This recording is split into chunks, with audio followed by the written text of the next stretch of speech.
É tão lindo isso. Ai, ai, ai. Voltamos ao som do nosso brother Caçula. E você que sempre chamou São Paulo de selva de pedra, uma coisa que me incomoda muito isso, saiba que existem inúmeros rios escondidos aos seus pés. Se você não sabia, vai ficar sabendo agora. Porque quem explica isso pra gente são os idealizadores desse projeto, Rios e Ruas. Vocês sabem que essa é uma pauta que eu tenho paixão, você que me conhece sabe. O geógrafo Luiz de Campos Júnior e o arquiteto e urbanista José Bueno. Boa noite, minhas crianças, obrigado por terem vindo. Prazer, obrigado. Obrigado. Eu cansei de ver Rio sendo canalizado aqui em São Paulo, quer dizer, quando eu cheguei do Rio para cá, vi muita coisa. Mas eu quero conversar com vocês, porque, Luiz, nós estamos acostumados a ver apenas o que está aos nossos olhos. É muito estranho isso, porque, é como eu falo, as cicatrizes físicas são sempre visíveis, as emocionais são muito mais fortes, nunca. O que são rios invisíveis? Eu queria que você dissesse para mim. Existe aqui em São Paulo quantos? Número eu não vou nem dizer, porque... Quem fala?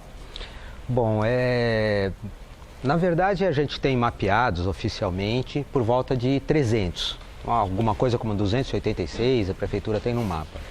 A gente faz, eu e o José fazemos direto expedições em campo para encontrar esses rios. A gente costuma dizer que dobraria esse número facilmente. Essa camiseta é em função disso? Não? Exatamente. Aqui a gente está vendo toda a hidrografia de São Paulo, na verdade simplificada, são muito mais do que isso. Barbaridade. E a maioria deles na zona mais urbanizada da cidade, eles não estão acessíveis à visão e à fruição dos paulistanos, porque eles estão enterrados, né? E mesmo alguns que estão a céu abertos, abertos são invisíveis para os paulistanos de uma certa forma, porque as pessoas olham para eles e não os veem como rios, né? Então, por exemplo, o Pinheiros, o Tietê, muita gente já não considera mais um rio. É, um esgoto em céu aberto, né? Acaba considerando isso. E na verdade, linda isso aí. Essa é uma imagem do rio Pirarongaua, ele é um afluente do Ipiranga, do nosso hino nacional e tal. Então as nascentes dele estão ali. E ele ficou coberto durante 70 anos e foi reaberto em 2007. Então essa imagem que a gente viu dele é depois dele ter sido reaberto e recuperado em 2007. Existe essa possibilidade, Luiz? Exatamente. Existe? Essa é uma tendência mundial, inclusive, né? Porque, por exemplo, eu estava conversando no camarim agora com o meu pessoal da produção, essa minha paixão por geologia, geografia, urbanismo, né? Eu gosto muito dessa história. E eu estava explicando para eles o negócio da ladeira do Porto Geral, do porquê, do rio Anhangabaú, que ninguém sabe o que é. Enfim, eu assisti, por exemplo, a canalização de um córrego que hoje se chama Rua ou Avenida Luiz Carlos Berrini. Eu chamava de Avenida do Dreno, porque fizeram um dreno ali. Quando eu cheguei de São Paulo, eu vi. Dreno do Paulista. Dreno do Paulista, tá vendo? Essas coisas todas a gente não vê, estão debaixo do nosso córrego do Sapateiro, que deu aquele rolo quando fizeram o túnel. O córrego do Sapateiro é um exemplo clássico, muito interessante, porque existe os lagos do Ibirapuera, e quase todos conhecem em São Paulo e até fora de São Paulo. Mas não sabem que são alimentados? Por um córrego, que é o córrego do Sapateiro. Então, quer dizer, na verdade, ou, por exemplo, o Lago da Aclimação. Sim. Que também é alimentado pelo córrego da Aclimação. É engraçado. José, rios e ruas, na verdade, a ideia é abrir os olhos da população para esse tipo de mistério. Os rios que estão escondidos na cidade. De onde veio essa ideia, essa iniciativa, que vocês nem falaram comigo e fizeram? Como é? Olha, começou numa experiência muito singela de um bate-papo feito esse aqui com o Luiz. Foi em 2010. E aí um amigo comum nos aproximou. Ele percebeu que tinha alguma afinidade entre as crenças do Luiz, o modo de funcionar, o que eu fazia, arquiteto, um geógrafo, enfim. E a gente bateu um papo, o Luiz trouxe essa temática dos rios, ou seja, eu me surpreendi, você é a primeira vítima desse choque, né, de perceber uma informação que devia ser passada, né, no primeiro ano do ensino fundamental para as crianças, que a gente mora numa cidade repleta de rios e essa informação ela é sonegada. Ou seja, a gente aprendeu a não ver, a gente vai aprendendo a esquecer esses rios.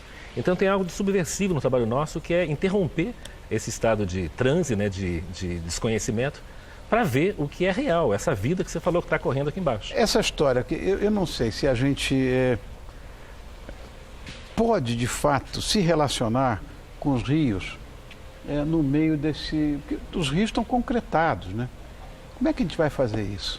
A gente tem uma crença que é a seguinte, a má notícia é que os rios foram enterrados. Isso aí, ok. A gente passou os últimos 6, 7 anos revelando que eles... E a boa, Zé? A boa notícia é que eles estão vivos. Claro. Ou seja, a gente não está... Esse mantra, né, de que os rios morreram, é tudo esgoto, é céu aberto. Isso é uma falácia. É uma falácia que a gente está descolando. Esgoto é esgoto, deve ser tratado, deve ser coletado, deve ser canalizado. Mas no caso do Tietê e do Pinheiros? Essa é uma pergunta que sempre fazem pra gente, né? Como se a gente também tivesse uma varinha de condão para resolver um problema desse... 11 bilhões de dólares para você deixar esse rio vivo. A questão é uma coisa que acho que qualquer pessoa que parasse um pouquinho para pensar nisso, ela perceberia na hora. Os rios se autodepuram o tempo todo. Sim. Por quê? Porque ele está recebendo água limpa de outros afluentes mais limpos, as nascentes todos os dias estão correndo aqui. Nunca me ocorreu isso, Luiz. O tempo todo elas estão se autodepurando. O problema de eles estarem sujos, como por exemplo em São Paulo... Que vão sujando no meio do caminho. Não, a gente sujou... esteve sujando eles ontem, de manhã, de tarde, de noite, hoje e vai sujar amanhã. Por isso eles estão sujos desse jeito, porque se a gente parasse de sujar, ele automaticamente já começaria a melhorar a sua qualidade. Sensacional isso. É lógico que não é tão simples parar de sujar numa cidade desse tamanho. Tem uma lógica. Mas é isso. Para de jogar sujeira no rio que ele volta a viver. Exatamente. É simples assim? Que com o Tamisa não foi, né? A verdade é o seguinte, o Tamisa ele já está no final do curso dele, no curso final. A gente quando está em São Paulo, vai para o interior de São Paulo, isso é muito normal das pessoas que não conhecem a geografia do rio, a hidrografia da cidade e do estado, vê o Tietê limpo, bonito, pessoas nadando, pescando e fala assim, pô, como ele é bonito antes de passar em São Paulo. E na verdade já é depois. É depois. Uns 400 quilômetros, 300 quilômetros daqui, ele já se autodepurou. Quer dizer, até chegar lá embaixo, no Paraná e tudo, ele já está lindo, né? Ele é um rio limpo, bonito, claro. As pessoas podem usar para lazer, fruir deles, né? Tem um pensamento que acompanha o projeto nosso que são 3 frases curtinhas, mas elas são muito poderosas, né? Que a gente fala que é sonhar grande, fazer pequeno e começar logo. Perfeito. Então, a gente quer o Tietê limpo, a gente quer o Pinheiros, mas o que é o fazer nosso? O nosso fazer é pequeno. O nosso fazer são nos pequenos riachos, nos pequenos afluentes, no rio que está próximo aqui da TV Gazeta, próximo da casa do Luiz, próximo da minha casa. É nesse lugar que a gente atua e quando? A gente não espera recursos enormes, um grande investimento, a gente faz o pequeno gesto com a pequena comunidade nossa, um punhado de gente. Que coisa bonita. Então, são os pequenos, a gente empodera e valoriza o pequeno gesto e logo. Ou seja, que não dependa. E estamos há 7 anos fazendo isso, há um impacto enorme, ou seja, a gente não tem a solução da limpeza do Tietê, mas a gente tem a solução da limpeza dos rios que estão ao nosso lado, à nossa vista, né? Correto. É nesse lugar aliás, que ninguém sabe. Tem um monte de nomes de ruas, de avenidas, que são nomes de rios. Sim. É uma boa forma de matar um rio, começa quando você tira o nome de um rio, o nome do Saracura, o nome das águas espraiadas, da Berrine, que você comentou, do canal. E dá um nome a uma data. Vale do Anhangabaú. Por quê? Porque o rio Anhangabaú passava num vale. Passa até hoje. É a questão linguística, né? Os primeiros anos de trabalho, a gente tem mudado essa conjugação do tempo verbal. Se você fala passava, você está também na linguagem, levando o rio lá para trás para um passado que não existe mais. Esses meandros todos aí, o que é isso aí? Esse é o rio... É um trecho inicial do Rio Pinheiros. Na verdade, é o braço do Rio Grande e a gente vê uma marca no centro, né? Que é a marca da retificação, inclusive, do rio. onde vai ser o projeto, porque a foto é antiga, antes da retificação na década de 30.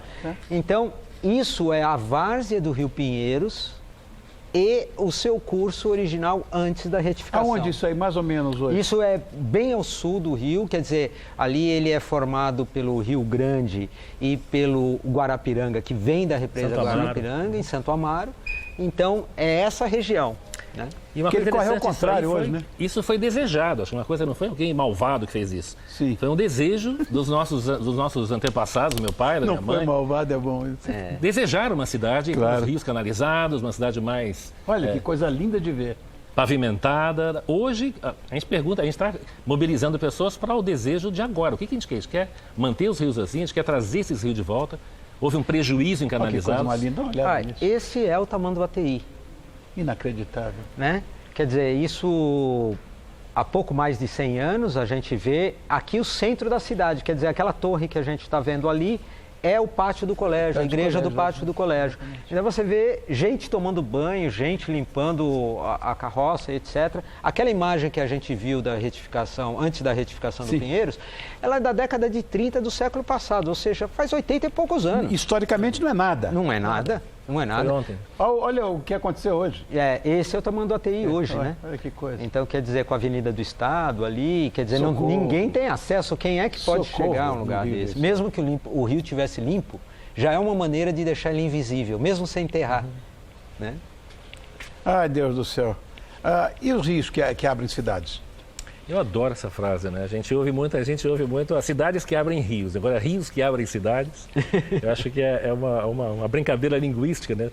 São os rios que vão abrir de novo e curar as nossas cidades. A gente tem essa relação com entidades vivas que estão sobre a cidade, ou seja, não é apenas recurso hídrico, não é apenas região de drenagem da cidade, mas é um elemento vivo que estamos com eles, ou seja, a gente tem uma relação de intimidade com esses rios e é absolutamente perfeito pensar nisso, que são os rios que vão curar e abrir essas cidades, né? E a gente fala assim, a gente usa muito essa imagem, né, dos rios e ruas. Hoje é uma coisa mais ou menos assim. O sonho nosso, o projeto, a mobilização nossa é transformar essa realidade numa realidade de coexistência. E as referências que a gente tem de cidades na Europa, nos Estados Unidos, são cidades que canalizaram Que é uma tendência. e que estão voltando a abrir para a saúde da cidade, a saúde das pessoas. Né? Perfeito. E eles estão aguardando, eles estão lá quietos, eles são muito resilientes. Eles têm paciência, 50, 70 anos canalizados. Quando você dá o mínimo de condição, ele volta e devolve a vida, devolve Que lindo de ouvir. Zé, obrigado por ter vindo. Luiz, obrigado por terem vindo. Agora eu falei com vocês em off, que é uma paixão que eu tenho, né?